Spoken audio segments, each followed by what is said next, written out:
Hi hello வணக்கம் cine corner நேயர்களே, welcome to the show the boss review. நான் உங்க விஜய் தயா.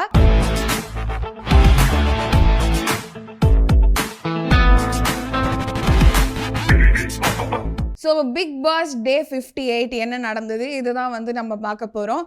ஸோ இன்னும் அந்த பார்வதி, அரோரா, கம்ருதீன் ட்ரையாங்கிள் முடியவே இல்லை. நடுராத்திரி கூட இவங்க உட்காந்து பேசிக்கிட்டே இருக்காங்க இந்த மாதிரி.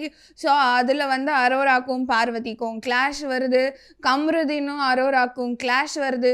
அரோரா என்ன சொல்ல வராங்க அப்படின்றதே புரிஞ்சுக்க மாட்டேங்கிறாங்க. பார்வதி சும்மா அதை கலறிட்டே இருக்கிற மாதிரி தான் இருக்கு. ஏன்னா அரோரா அதை பற்றி பேசாத பாரு, நீ எனக்கு வேண்டாம், எனக்கு நீ செட் ஆகலைன்னு ஒதுங்கிட்டாங்க. சும்மா அந்த பொண்ணை கூப்பிட்டு கலரி தேவையில்லாத வேலை பார்க்குற மாதிரி தான் இருக்குது. ஸோ கம்ருதீனால் டிசைட் பண்ண முடியல. ஒரு டைம் அரோரா தான் மச்சான், என் மச்சான், அவள் தான் எனக்கு இதெல்லாம் சொல்கிறா அப்படின்ற மாதிரி சொல்கிறாரு. அரோரா போய் பார்வதி இந்த மாதிரி பண்ணுறா, உனக்கு தெரியுதா அப்படின்னா, அவளையும் என்னால் விட்டு கொடுக்க முடியாது, எனக்கு நீயும் வேணும் அவளும் வேணும் அப்படின்ற மாதிரி கம்ருதீன் சொல்கிறாரு. ஸோ ஏன் இங்கேயும் அங்கிட்டும் அவர் போயிட்டுருக்காருன்னு தெரில. அப்போ அரோரா சொல்கிறாங்க, உனக்கு பார்வதி தான் வேணும்னா நீ தயவு செஞ்சு பார்வதியோட போன்னு கையெடுத்து கும்பிட்டாங்க. ஆனால் பார்வதி என்ன ஃபீலிங்னு தெரியலன்னு சும்மா அதை நோண்டிகிட்டே இருக்கிற மாதிரி இருக்குது. இப்போ அரோரா அழுவ ஆரம்பிச்சிடுறாங்க ஒரு பாயிண்டில். இந்த மாதிரி உடஞ்சி, எனக்கு கம்ருதீன் ஃபேமிலி, எனக்கு யாருமே கிடையாது, நான் அப்படி தான் பார்க்குறேன், கம்ருதீனுக்கும் எனக்கும் இருக்கிறது பியோர் ஃப்ரெண்ட்ஷிப் அப்படின்ற மாதிரி. இது முடிஞ்சால் வியானா கிட்ட போய் பார்வதி சொல்கிறாங்க, பியோர் ஃப்ரெண்ட்ஷிப்னா கட்டிலாம் பிடிப்பாங்களா, யாராவது இப்படி நடந்துப்பாங்களா பியோர் ஃப்ரெண்ட்ஷிப்ன்ற பேரில் அப்படின்ற மாதிரி கேட்குறாங்க. நீ என்ன கருமாந்திரமோ ஃப்ரெண்ட்ஷிப்ன்ற பேரில் பண்ணிட்டு போ, எனக்கு பொசசிவ் ஆகுது, என் கண்ணு முன்னாடி பண்ணேன்னா என்னை வெறுப்பேத்தலையே அவள் பண்ணுறேன். நான் அரோரா கிளியர் பண்ணிட்டாங்க, நான் அவனை வெறுப்பேத்தலை அப்படின்ற மாதிரி. ஆனால் இன்னும் அதை பார்வதி பிடிச்சிட்டே இருக்காங்க. அடுத்ததாக ரம்யா ரூமில் கனி தூங்கியிருக்காங்க. ஸோ விக்ரம் கூப்பிட்டு ரம்யா கிட்ட, ஒரு தலை ரூமில் எல்லாரும் வரலான்னு தான் சொன்னாங்க, முன்னாடி யாருமே வரக்கூடாதுன்னு பிக் பாஸ் சொல்லியிருந்தாரு. ஸோ நீ ஏன் கனியை தூங்க விட்ட அப்படின்னா, அது இடம் இல்லை, அது ஒரு நாள் தான்ற மாதிரி உங்களுக்குள்ள கான்வர்சேஷன் போகுது. லைக் அந்த சூப்பர்வைசிங் டாஸ்க் இருந்ததுல, சாண்ட்ரா அண்ட் திவ்யாவை சூப்பர்வைஸ் பண்ணணும், வேலை வாங்கணும். அதுக்கப்புறம் விக்ரம் சூப்பராக பண்ணீங்க, டீமை கேப்டனாக இருந்து நல்லா வழி நடத்தி. ஸோ அதுக்கப்புறமே விக்ரம் என்ன நினச்சிக்கிறாருன்னா, அவர் தான் பிக் பாஸோட அசிஸ்டன்ட் மாதிரி சில டைமில் பண்ணிகிட்டு இருக்காரு. ஈவன் அந்த ஸ்கூல் டாஸ்க்லையுமே பார்வதியை நான் தான் மானிட்டர் பண்ண, வேலை செய்ய அப்படின்ற மாதிரி பண்ணார்.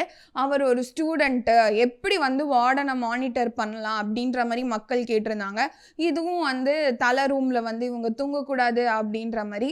அதுக்கப்புறம் சுபிக்ஷா நான் மீனவங்களுக்காக பாட்டு பாடணும், உங்களுக்காக ஏதாவது பண்ணணும்னு மறுபடியும் அது கொண்டு வரும்போது, வினோத்துமே நீ ஒரு பாட்டு பாடிட்ட, மக்கள்லாம் கை தட்டிட்டாங்க, விஜய் சேதுபதி முன்னாடியும் பாடிட்ட, அதையே ஏன் திருப்பி நீ பண்ணுற, உன்னை நீ காமிச்சிக்கோ, உன் சமுதாயத்துக்கு நீ என்ன செய்கிறியோ அது நல்ல விஷயம்தான், ஆனால் அதையே கொண்டு வராத, கம்யூனிட்டி பின்னாடி போய் ஒளிஞ்சிக்காத, அந்த மாதிரிலாம் சுபிக்ஷாவை சொல்லிட்டாங்க. சுபிக்ஷா ரொம்ப உடஞ்சி அழுதுட்டாங்க. அது விக்ரமுக்கும் சுபிக்ஷாவுக்கும் ஒரு டிஃப் போச்சு. அதுக்கப்புறமா என்ன நடந்ததுன்னா, சாண்ட்ராக்கும் திவ்யாவுக்கும் ஒரு கிளாஷ் இருந்தது. லைக் சாண்ட்ரா ரொம்ப கோவமாக இருக்காங்க. அப்போ திவ்யா என்னன்னு பிரஜின் கிட்ட பேசுகிறாங்க.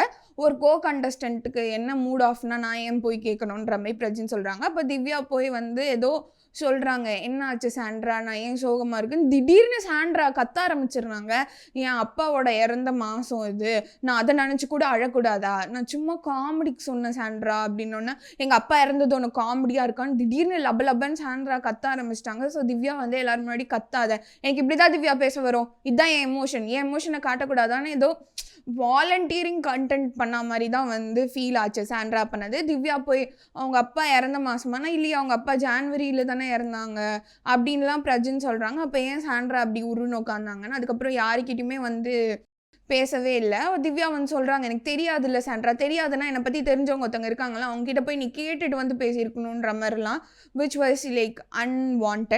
அதுக்கப்புறமா பிரஜின் ஒரு ஆக்ட் பண்ணி காமிச்சாரு, Aurora and Prajin so acting நல்லா இருந்தது அப்படின்ற மாதிரி எல்லாருமே பாராட்டினாங்க. அதுக்கப்புறமா வந்து டாஸ்க்குக்கு வருவோம். ஸோ இந்த வாரத்துக்கான டாஸ்க் என்ன அப்படிங்கிறத வந்து பார்ப்போம். ஸோ ஜமீன்தார் நடிப்பு ராய தர்பீஸ் ராஜா அவர் வந்து 2 நெக்லஸ் வந்து 2 குடும்பத்துக்கு வந்து கொடுத்துருக்காங்க. ஸோ அந்த 2 குடும்பங்களுமே அந்த நெக்லஸை வந்து பாதுகாக்கணும். யார் வந்து அந்த நெக்லஸை வந்து பாதுகாக்கிறாங்களோ அந்த குடும்பம் ஃபுல்லாகவே அவங்களுக்கு வந்து நாமினேஷன் ஃப்ரீ வந்து கிடைக்கும். அதே மாதிரி தலை போட்டியிலையுமே அவங்க எல்லாருமே கலந்துப்பாங்க. இப்போது ஒரு டீம் வந்து அந்த நெக்லஸை கோட்டை விட்டுருச்சு அப்படின்னா அவங்க டைரக்ட் நாமினேஷனுக்கு அடுத்த வாரம் போயிடுவாங்க அப்படின்ற மாதிரி வந்து டாஸ்க் சொன்னாங்க.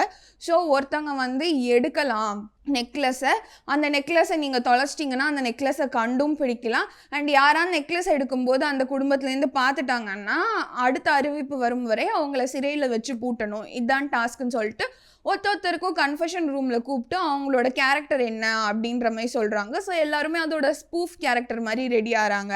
ஸோ கானா வினோத் வந்து டிஆர், அமித் வந்து பாகுபலி, அப்புறம் வந்து கனி வந்து சரோஜா தேவி, திவ்யா வந்து தில்லானா மோகனாம்பாள், அந்த மாதிரி retro cinema versus modern cinema அப்படின்ற மாதிரி 2 கேட்டகரியில்.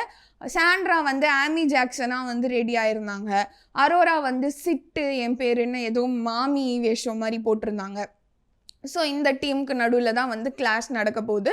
ஸோ அவங்க நெக்லஸை வந்து எப்படி பாதுகாக்க போகிறாங்க, என்னென்ன ஸ்ட்ராட்டஜி வந்து வைக்க போகிறாங்க அப்படின்ற மாதிரி வந்து பார்க்கணும். ஸோ ஒரு டீமுக்கு வந்து ப்ளூ கலர் லைட் எரிஞ்சிருக்கு. ஸோ அந்த நெக்லஸும், இன்னொரு டீமுக்கு க்ரீன் கலர் லைட் எரிஞ்சிருக்கு அந்த நெக்லஸும். இதை தான் நீங்கள் வந்து பாதுகாக்கணும் அப்படின்ற மாதிரி வந்து சொல்லியிருக்காங்க.